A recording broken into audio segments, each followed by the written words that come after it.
Muito bem, pessoal, seguindo com a leitura das principais leis processualistas brasileiras, neste vídeo nós faremos a leitura integral da Lei 4.717 de 1965, é a Lei da Ação Popular. Mas antes de a gente começar, confere a sua inscrição, deixa sua curtida no vídeo para ajudar no nosso crescimento e confere depois as demais leis presentes aqui no canal. Lei número 4.717, de 29 de junho de 1965, regula a ação popular. O Presidente da República faço saber que o Congresso Nacional decreta e eu sanciono a seguinte lei. Artigo 1º.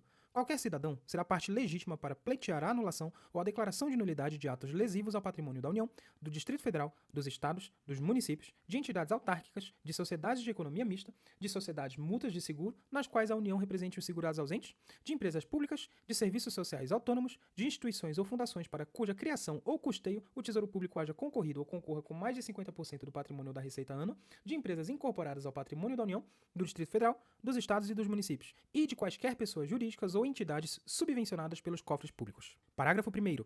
Consideram-se patrimônio público para os fins referidos neste artigo os bens e direitos de valor econômico, artístico, estético, histórico ou turístico.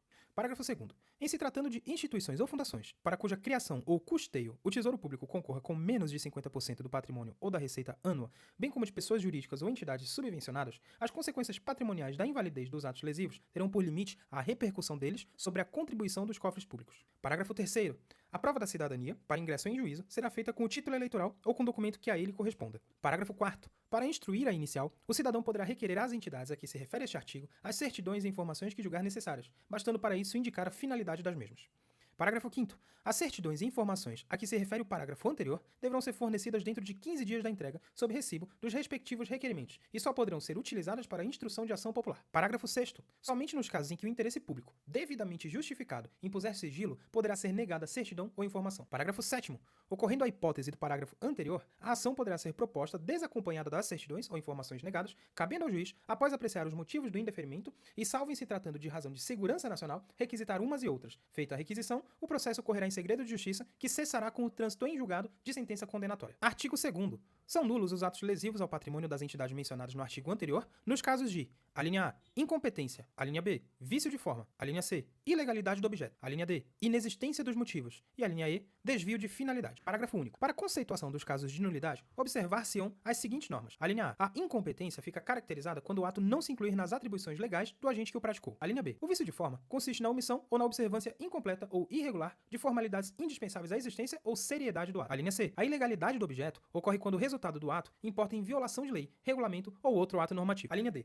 a inexistência dos motivos se verifica quando a matéria de fato ou de direito em que se fundamenta o ato é materialmente inexistente ou juridicamente inadequada ao resultado obtido. A linha E, o desvio de finalidade se verifica quando o agente pratica o ato visando a fim diverso daquele previsto, explícita ou implicitamente na regra de competência. Artigo 3º. Os atos lesivos ao patrimônio das pessoas jurídicas de direito público ou privado ou das entidades mencionadas no artigo 1º, cujos vícios não se compreendam nas especificações do artigo anterior, serão anuláveis, segundo as prescrições legais, enquanto compatíveis com a natureza deles. Artigo 4º. São também nulos os seguintes atos ou contratos praticados ou celebrados por quaisquer das pessoas ou entidades referidas no artigo 1º. Inciso 1.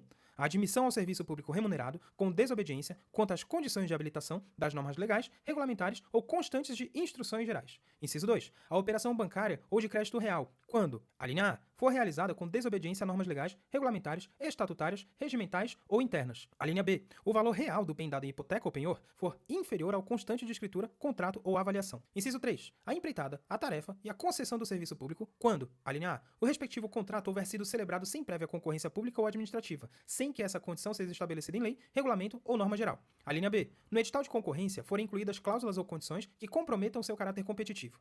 A linha C, a concorrência administrativa for processada em condições que impliquem na limitação das possibilidades normais de competição. Inciso 4. As modificações ou vantagens, inclusive prorrogações que forem admitidas em favor do adjudicatário durante a execução dos contratos de empreitada, tarefa e concessão de serviço público, sem que estejam previstas em lei ou nos respectivos instrumentos. Inciso 5. A compra e venda de bens móveis ou imóveis nos casos em que não cabível concorrência pública ou administrativa, quando: a linha A, for realizada com desobediência a normas legais, regulamentares ou constantes de instruções gerais. A linha B, o preço da compra dos bens for superior ao corrente no mercado, na época da operação. A linha C, o preço de venda dos bens for inferior ao corrente no mercado, na época da operação. Inciso 6. A concessão de licença de exportação ou importação, qualquer que seja sua modalidade, quando: a linha A, houver sido praticada com violação das normas legais e regulamentares ou de instruções e ordens de serviço. A linha B, resultar em exceção ou privilégio em favor de exportador ou importador. Inciso 7. A operação de redesconto, quando, sob qualquer aspecto, inclusive o limite de valor, desobedecer às normas legais, regulamentares ou constantes de instruções gerais. Inciso 8. O empréstimo concedido pelo Banco Central da República, quando: a linha A. Concedido com desobediência de quaisquer normas legais, regulamentares, regimentais ou constantes de instruções gerais. A linha B. O valor dos bens dados em garantia, na época da operação, for inferior ao da avaliação. Inciso 9. A emissão, quando efetuada sem observância das normas constitucionais, legais e regulamentadoras que regem a espécie. Da competência. Artigo 5º. Conforme a origem do ato impugnado, é competente para conhecer da ação, processá-la e julgá-la o juiz que, de acordo com a organização judiciária de cada Estado, ou for para as causas que interessem à União, ao Distrito Federal, ao Estado ou ao município. Parágrafo 1º. Para fins de competência, equiparam-se atos da União, do Distrito Federal, do Estado ou dos municípios os atos das pessoas criadas ou mantidas por essas pessoas jurídicas de direito público, bem como os atos das sociedades de que elas sejam acionistas e os das pessoas ou entidades por elas subvencionadas ou em relação às quais tenham interesse patrimonial. Parágrafo 1º. Para fins de competência, equiparam-se atos da União, do Distrito Federal, do Estado ou dos municípios, os atos das pessoas criadas ou mantidas por essas pessoas jurídicas de direito público, bem como os atos das sociedades de que elas sejam acionistas e os das pessoas ou entidades por elas subvencionadas ou em relação às quais tenham interesse patrimonial. Parágrafo 2º. Quando o pleito interessar simultaneamente a União e qualquer outra pessoa ou entidade, será competente o juiz das causas da União, se houver. Quando interessar simultaneamente ao Estado e ao município, será competente o juiz das causas do Estado, se houver. Parágrafo 3º. A propositura da ação prevenirá a jurisdição do juízo para todas as ações que posteriormente forem intentadas contra as mesmas partes e sob os mesmos fundamentos. Parágrafo 4º. Na defesa do patrimônio público, caberá a suspensão liminar do ato lesivo impugnado, dos sujeitos passivos da ação e dos assistentes. Artigo 6º. A ação será proposta contra as pessoas públicas ou privadas e as entidades referidas no artigo 1º, contra as autoridades, funcionários ou administradores que houverem autorizado, aprovado, ratificado ou praticado o ato impugnado, ou que, por omissas, tiverem dado oportunidade à lesão e contra os beneficiários diretos do mesmo. Parágrafo 1º. Se não houver benefício direto do ato lesivo, ou se for ele indeterminado ou desconhecido, a ação será proposta somente contra as outras pessoas indicadas neste artigo. Parágrafo 2º. No caso de que trata o inciso 2, item B, do artigo 4º, quando o valor real do bem for inferior ao da avaliação, citar-se-á como réus, além das pessoas públicas ou privadas e entidades referidas no artigo 1º, apenas os responsáveis pela avaliação inexata e os beneficiários da mesma. Parágrafo 3º.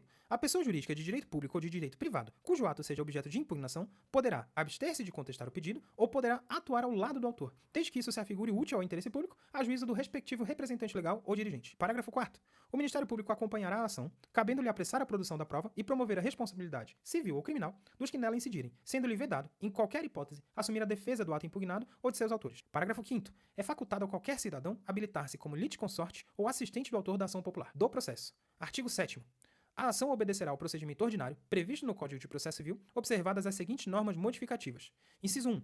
Ao despachar a inicial, o juiz ordenará, a linha A, além da citação dos réus, a intimação do representante do Ministério Público. A linha B. A requisição, às entidades indicadas na petição inicial, dos documentos que tiverem sido referidos pelo autor. Artigo 1º, parágrafo 6º, bem como a de outros que se lhe afigurem necessários ao esclarecimento dos fatos, fixando o prazo de 15 a 30 dias para o atendimento. Parágrafo 1º.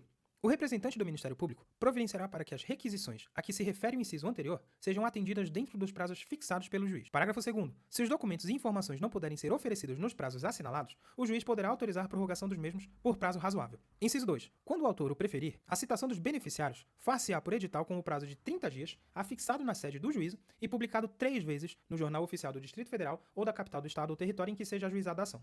A publicação será gratuita e deverá iniciar-se no máximo 3 dias após a entrega, na repartição competente, sob protocolo de uma via autenticada do mandato. Inciso 3. Qualquer pessoa, beneficiado ou responsável pelo ato impugnado, cuja existência ou identidade se torne conhecida no curso do processo e antes de proferida a sentença final de primeira instância, deverá ser citada para a integração do contraditório, sendo-lhe restituído o prazo para contestação e produção de provas, salvo, quanto a beneficiário, se a citação se houver feito na forma do inciso anterior. Inciso 4. O prazo de contestação é de 20 dias, prorrogáveis por mais 20 a requerimento do interessado, se particularmente difícil a produção de prova documental, e será comum a todos os interessados, correndo da entrega em cartório, do mandado cumprido ou, quando for o caso, do decurso do prazo assinado em edital. Inciso 5. Caso não requerida, até o despacho saneador, a produção de prova testemunhal ou pericial, o juiz ordenará vista às partes por 10 dias para alegações, sendo-lhe os autos conclusos, para a sentença, 48 horas após a expiração desse prazo. Havendo requerimento de prova, o processo tomará o rito ordinário. Inciso 6. A sentença, quando não prolatada em audiência de instrução e julgamento, deverá ser proferida dentro de 15 dias do recebimento dos autos pelo juiz. Parágrafo único.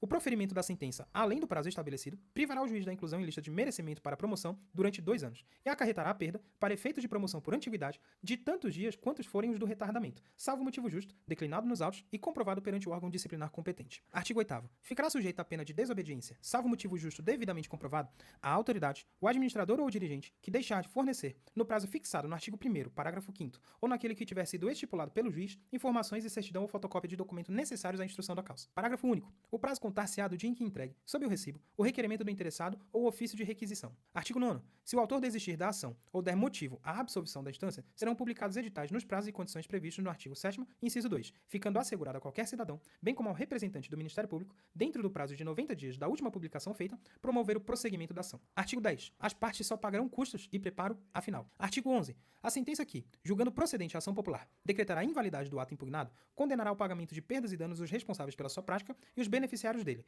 ressalvada a ação regressiva contra os funcionários causadores de dano quando incorrerem em culpa. Artigo 12. A sentença incluirá sempre, na condenação dos réus, o pagamento, ao autor, das custas e demais despesas, judiciais e extrajudiciais, diretamente relacionadas com a ação e comprovadas, bem como os do honorário de advogado. Artigo 13. A sentença que, apreciando o fundamento de direito do pedido, julgar a lide manifestamente temerária, condenará o autor ao pagamento do décuplo das custas. Artigo 14. Se o valor da lesão ficar provado no curso da causa, será indicado na sentença. Se depender de avaliação ou perícia, será apurado na execução. Parágrafo 1º. Quando a lesão resultar da falta ou isenção de qualquer pagamento, a condenação imporá o pagamento devido com acréscimo de juros de mora e multa legal ou contratual, se houver. Parágrafo 2º. Quando a lesão resultar da execução fraudulenta, simulada ou irreal de contratos, a condenação versará sobre a reposição do débito com juros de mora. Parágrafo 3º. Quando o réu condenado perceber dos cofres públicos, a execução far-se-á por desconto em folha até o integral ressarcimento do dano causado, se assim mais convier ao interesse público. Parágrafo 4º. A parte condenada a restituir bens ou valores ficará sujeita a sequestro e penhora, desde a prolação da sentença condenatória. Artigo 15. Se, no curso da ação, ficar provada a infringência da lei penal ou a prática de falta disciplinar a que a lei comine a pena de demissão ou a de rescisão de contrato de trabalho, o juiz, ex officio, determinará a remessa de cópia autenticada das peças necessárias às autoridades ou aos administradores a quem competir aplicar a sanção. Artigo 16. Caso decorridos 60 dias da publicação da sentença condenatória de segunda instância, sem que o autor ou terceiro promova a respectiva execução, o representante do Ministério Público a promoverá nos 30 dias seguintes, sob pena de falta grave. Artigo 17. É sempre permitido às pessoas ou entidades referidas no artigo 1º, ainda que hajam contestado a ação, promover, em qualquer tempo, e no que as beneficiar, a execução da sentença contra os demais réus. Artigo 18. A sentença terá eficácia de coisa julgada por nível erga omnes, exceto no caso de haver sido a ação julgada improcedente por deficiência de prova. Neste caso, qualquer cidadão poderá intentar outra ação com idêntico fundamento, valendo-se de nova prova. Artigo 19. A sentença que concluir pela carência ou pela improcedência da ação está sujeita ao duplo grau de jurisdição, não produzindo efeito senão depois de confirmada pelo tribunal. Na que julgar a ação procedente, caberá apelação com efeito suspensivo. Parágrafo 1º. Das decisões interlocutórias, cabe agravo de instrumento. Parágrafo 2º. Das sentenças e decisões proferidas contra o autor da ação e suscetíveis de recurso, poderá recorrer qualquer cidadão e também o Ministério Público. Disposições gerais. Artigo 20. Para os fins desta lei, consideram-se entidades autárquicas. Alínea A. O serviço estatal descentralizado com personalidade jurídica, custeado mediante orçamento próprio, independente do orçamento geral. A linha B. As pessoas jurídicas especialmente instituídas por lei para execução de serviços de interesse público ou social, custeados por tributos de qualquer natureza ou por outros recursos oriundos do Tesouro Público. A linha C. As entidades de direito público ou privado a que a lei tiver atribuído competência para receber e aplicar contribuições para fiscais. Artigo 21. A ação prevista nesta lei prescreve em 5 anos. Artigo 22. Aplicam-se à ação popular as regras do Código de Processo Civil, naquilo em que não contrariam os dispositivos desta lei, nem a natureza específica da ação. Muito bem, pessoal, finalizamos a leitura da Lei de Ação Popular. Se você nos acompanhou até aqui, deixa sua curtida, confira sua inscrição e os demais vídeos do canal e até o próximo vídeo.